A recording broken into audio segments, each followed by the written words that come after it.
01161362114 एक बार फिर 01161362114। बड़े डॉक्टर्स हमारे साथ होंगे, अपने दिल के सवाल निकालें और हमसे पूछें, डॉक्टर्स उसके जवाब देकर आपकी शंकाओं का समाधान करेंगे। कोरोना के खिलाफ देश बड़ी जंग लड़ रहा है। इस जंग में वैक्सीन अहम हथियार के रूप में कारगर हो रही है, इसलिए देश भर में वैक्सीनेशन चलाया जा रहा है। अब 18 साल से ऊपर के लोगों के लिए वैक्सीनेशन चल रहा है। दिल्ली से लेकर चेन्नई तक टीकाकरण को लेकर लोगों की लंबी लाइनें लगी हुई हैं। दिल्ली के विनोद नगर में खुद डिप्टी सीएम मनीष सिसोदिया ने वैक्सीनेशन सेंटर ले जाकर जायजा लिया।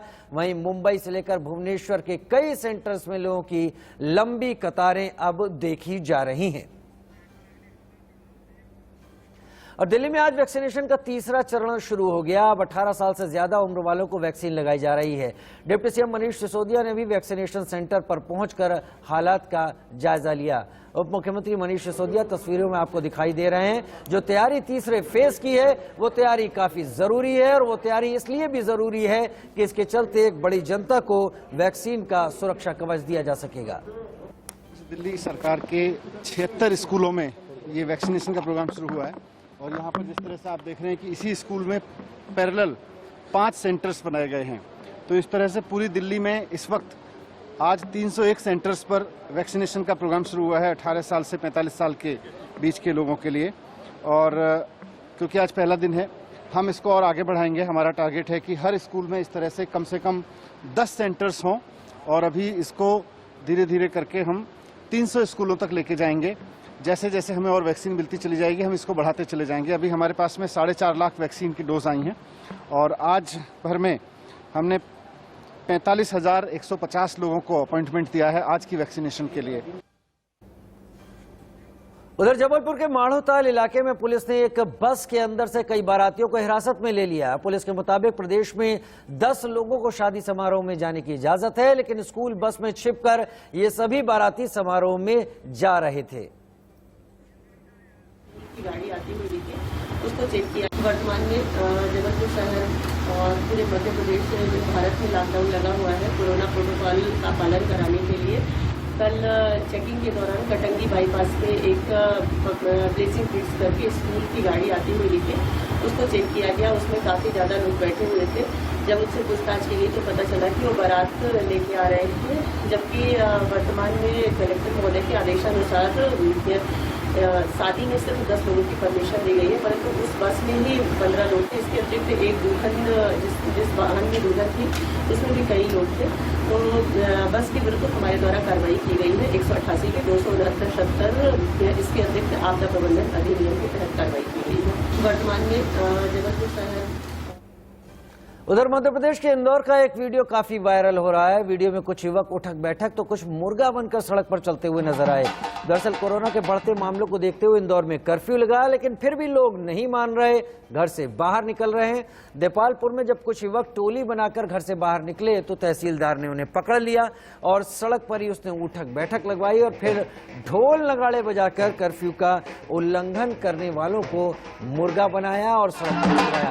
वीडियो वायरल हुआ तो तहसीलदार के खिलाफ विधायक विशाल पटेल ने कार्रवाई तक की मांग कर डाली है।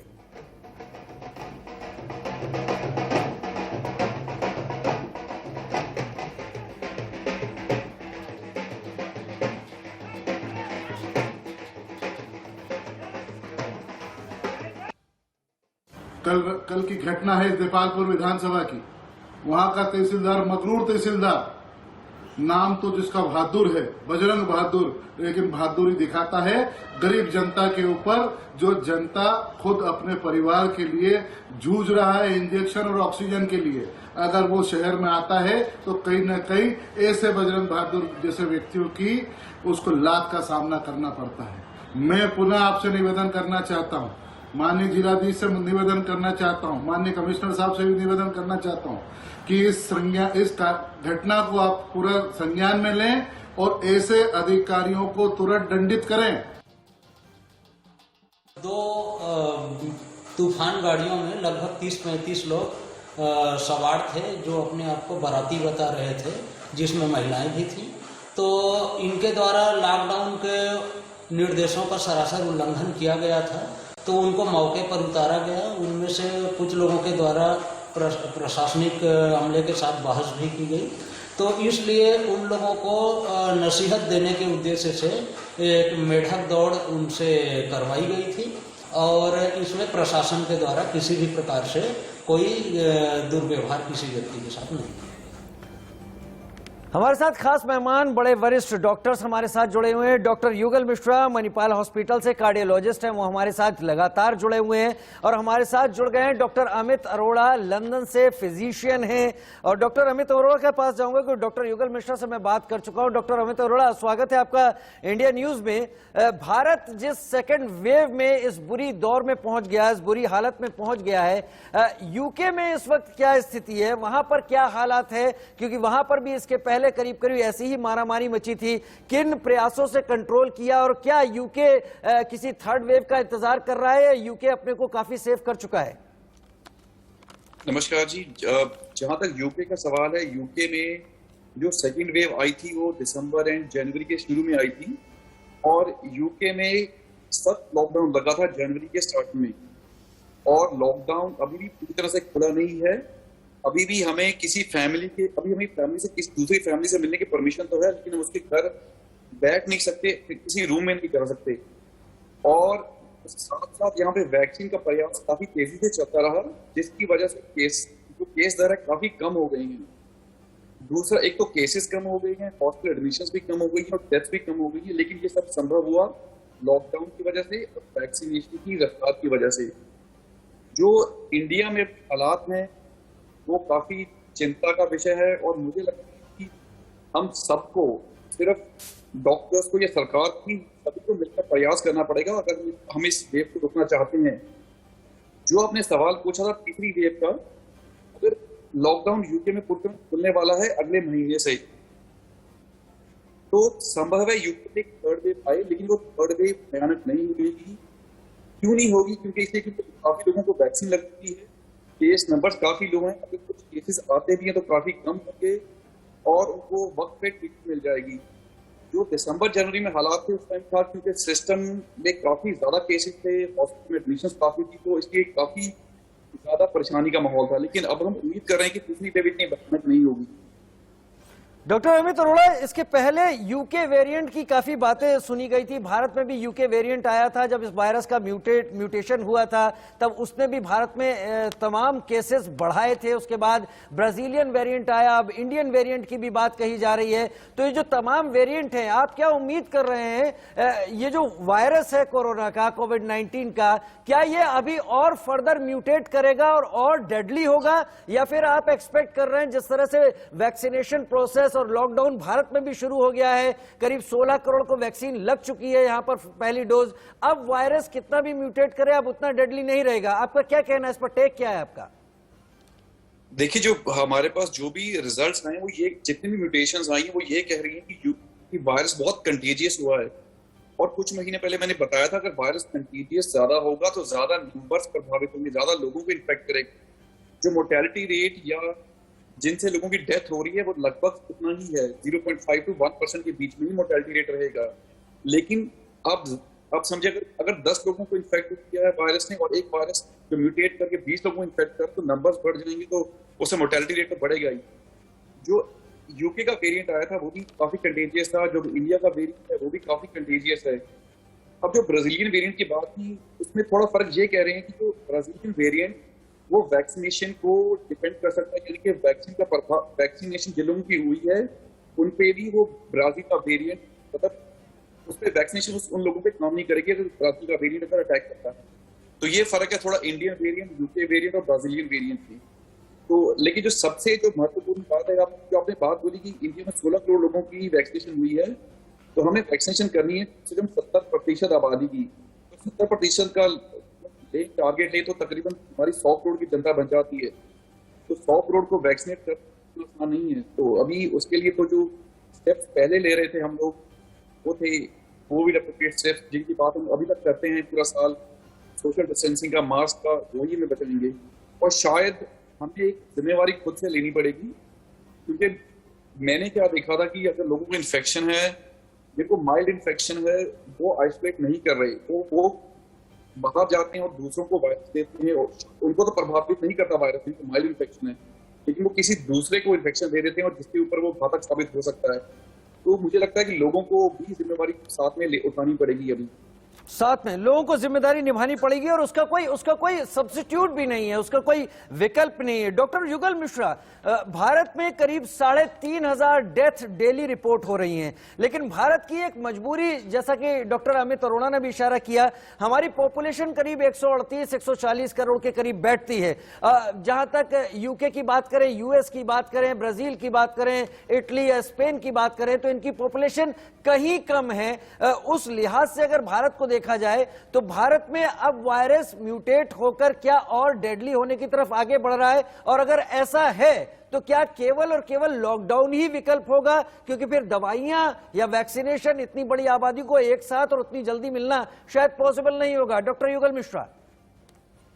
जी सर, पहले ये माना जा रहा था कि ये म्यूटेशन होगा, कंटेजियस ज्यादा होगा, लेकिन इन्फेक्शन डिजीज होगी बहुत ज्यादा सीवियर नहीं होगी। लेकिन जो आज हम देख रहे हैं, जो इंडियन म्यूटेंट्स हैं, वो एक कंटेजियस है, सारी फैमिलीज को इन्वॉल्व कर रहे हैं, बड़ी तेजी से लोगों में फैल रहे हैं और सीरियस डिजीज भी हो रही है। आजकल हम देख रहे हैं कि हमारे यंगस्टर्स इसमें इन्वॉल्व हो रहे हैं, इन्वॉल्व ही नहीं हो रहे हैं। बड़े सारे लोग हैं जिनके लंग्स खराब हो रहे हैं और उनको ऑक्सीजन की बहुत ज्यादा जरूरत पड़ रही है। लोग ये कह रहे हैं कि अमूमन करीब 80 से 85% लोगों को हॉस्पिटलाइजेशन की जरूरत तो नहीं हो रही है, लेकिन वो जो 15% लोग जो हॉस्पिटल में जा रहे हैं उनको बड़ी सीवियर कोविड निमोनिया हो रही है। उसके कई रीजन है, जैसे डॉक्टर अनिल ने बताया कि लोग बाग, एक ये है कि जिनको वैक्सीन लग चुकी है, तो उनमें क्या होता है कि डिजीज आती है लेकिन वो उनको सिम्टम्स ज्यादा नहीं होते, वो बाहर घूमते हैं और लोगों को ज्यादा इन्फेक्ट करते हैं। जानने की जरूरत यह है यदि जरा सा भी सिम्टम्स हो, लेथार्जी लगे, हल्का सा बुखार आए, तो टेस्टिंग बहुत जरूरी है इस सिचुएशन में, जबकि ज्यादातर लोगों को वैक्सीन लग चुकी होती है या कि इन्फेक्शन हो गया होता है। क्योंकि हमें आइडेंटिफाई करना है कि कोई बंदा ऐसा तो नहीं जो सुपर स्प्रेडर है, क्योंकि बड़ी सारी तादाद में लोगों को कर रहा है। ये होना, ये जानना बहुत जरूरी है। इसको हम सब टेस्टिंग से ही जान सकते हैं। टेस्टिंग जैसे मैंने कहा बहुत जरूरी है, आइसोलेशन जरूरी है, और इसके बाद ऑफ कोर्स यदि व्यक्ति में कोई सिम्टम्स आ रहे हैं तो अर्ली ट्रीटमेंट बहुत जरूरी है, जिससे कि हम कोविड निमोनिया से बच सकें। आज हमारे देश में इतने सारे लोग हैं जिनको ऑक्सीजन की जरूरत पड़ रही है, दिल्ली में इतनी किल्लत है, लोगों को आईसीयू बेड्स नहीं मिल रहे हैं, आईसीयू बेड्स हो रहे हैं तो कुछ एक इंस्टेंसेस जहाँ पर की डेथ हो रही है, ऑक्सीजन खत्म हो गई। इन सब चीजों से बचने के लिए जरूरी है जितना जल्दी हो सके हम इसको रिकॉग्नाइज करें। ये एक म्यूटेंट है डॉक्टर मिश्रा है और बहुत ज्यादा डिटेल्स बीमारी भी दे रहा है। डॉक्टर मिश्रा, ये भी बातें सामने आ रही है कि कोमॉर्बिड जो लोग हैं, जैसे डायबिटीज है, हार्ट डिजीज अगर है उनको, तो उनको बहुत ज्यादा सावधान रहने की जरूरत है। आप कार्डियोलॉजिस्ट हैं, हार्ट डिजीज जिनके पास है या किसी तरह की बाईपास हो चुकी है, आखिर क्या वजह है कि वायरस ऐसे लोगों को जो कोमॉर्बिड है उनको ज्यादा खतरे में डाल देता है?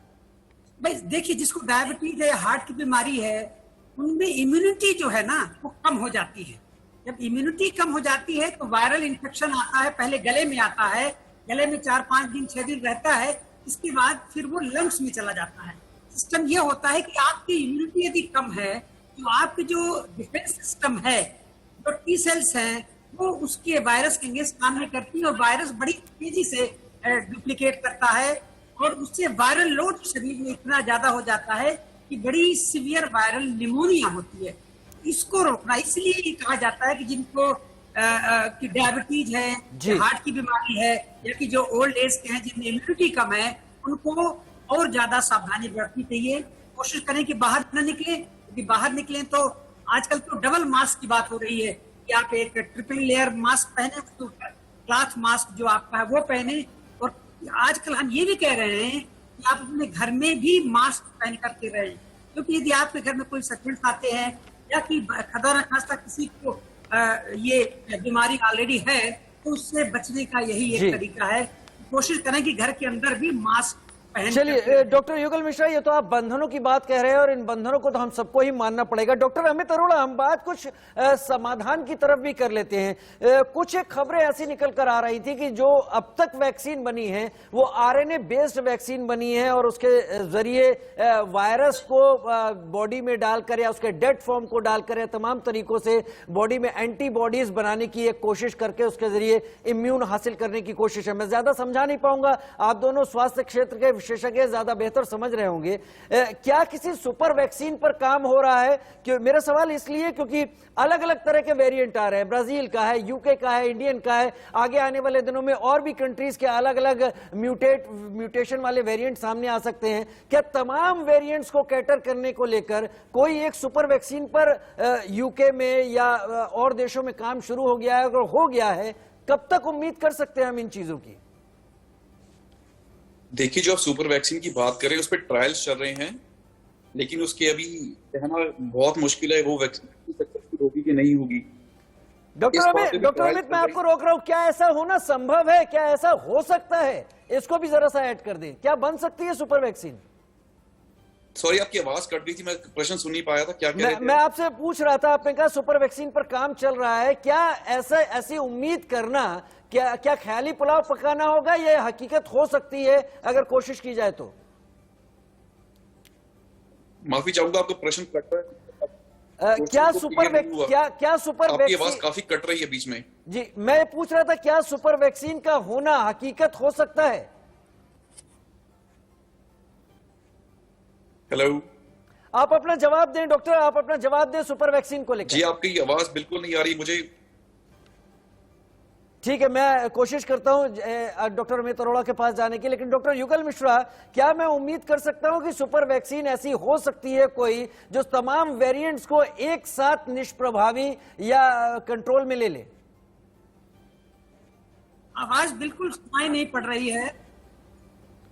मैं चाहूंगा कि थोड़ा सा आवाज जल्दी मेरे मेहमानों तक पहुंचे। इस बीच में अपने तमाम दर्शकों को इस वक्त की तमाम खबरें बता दूं किस तरीके से भारत में काम किया जा रहा है वैक्सीनेशन को लेकर। दिल्ली में 18+ का वैक्सीनेशन शुरू कर दिया गया है, आज ही से शुरुआत हो गई है। सबसे बड़ी बात, घबराए नहीं, हौसला रखें, ठीक जरूर होंगे, क्योंकि शरीर हमारा जिस तरीके से रिस्पॉन्ड करता है उसी तरीके से हम अपने को मजबूत भी रख सकते हैं। और खुश रहें, ये मानकर चले कि ये सिर्फ एक वायरस है और इसे आपको खुद के ऊपर हावी होने नहीं देना है। वो लोग जो इसकी चपेट में आ चुके हैं, वो लोग जो दूर हैं, वो इम्यूनिटी बढ़ाने की लगातार कोशिश करते रहें, गर्म खाना खाने की कोशिश करें। मेरे साथ डॉक्टर अमित अरोड़ा इस वक्त जुड़े हुए हैं। डॉक्टर अमित, अगर आपको आवाज आ रही है तो मेरा सवाल ये है, जो आप जवाब दे रहे थे उसमें इतना और ऐड करें कि क्या पूरी दुनिया को सुपर वैक्सीन को लेकर क्या उम्मीदें रखनी चाहिए?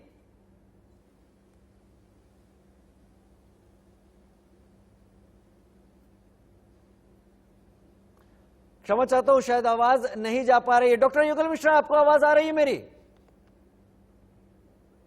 आ रही, डॉक्टर अमित को भी सुनाई नहीं दे रही होगी, मुझे भी नहीं दे रही।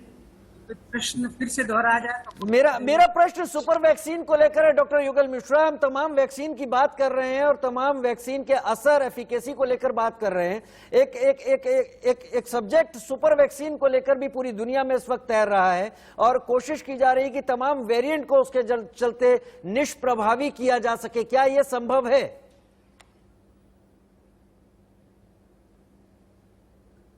जी, माफी चाहूंगा, मुझे आपकी आवाज नहीं सुनाई दी, मैं आपका प्रश्न भी नहीं सुन पा रहा हूँ। ये भी हम कोशिश करेंगे कि बहुत जल्दी आप लोगों के साथ संपर्क हम एक बार फिर से ठीक से कायम कर सकें। तब तक आप लोगों को तमाम चीजें बताएं हमारे देश में क्या कुछ चल रहा है और कितनी अच्छी तरीके से हमारे देश में अब तमाम चीजें होने लगी हैं। केवल संयम बनाए रखने की जरूरत है, उम्मीद बनाए रखने की जरूरत है कि हम जरूर जीतेंगे और कोरोना जरूर हारेगा। कोरोना प्रोटोकॉल को कतई ना भूलें, ये जरूरी है, मास्क, सैनिटाइजेशन और सोशल डिस्टेंसिंग। फिलहाल एक छोटा सा ब्रेक ले रहे हैं, जल्द हाजिर होते हैं।